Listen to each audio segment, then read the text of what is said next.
Why should you buy clothes when you can make them by yourself?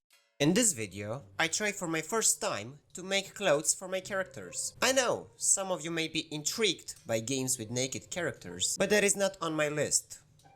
Yet. What? So I start off by making a flat version of my clothing. After this, we will make use of sewing and cloth simulation in order to succeed. Remember to add some vertices, since we need them for our cloth to deform accordingly. And now, I worked on the settings for the cloth. We mainly modified the vertex weight, aka the cloth weight, and check sew in the shape tab. Above that, you can modify the shrink factor, and bump up the collisions and cloth quality.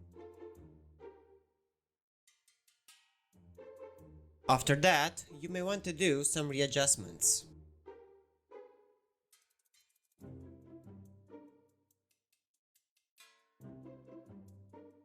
I did the same thing for the pants as well. And like always, readjustments.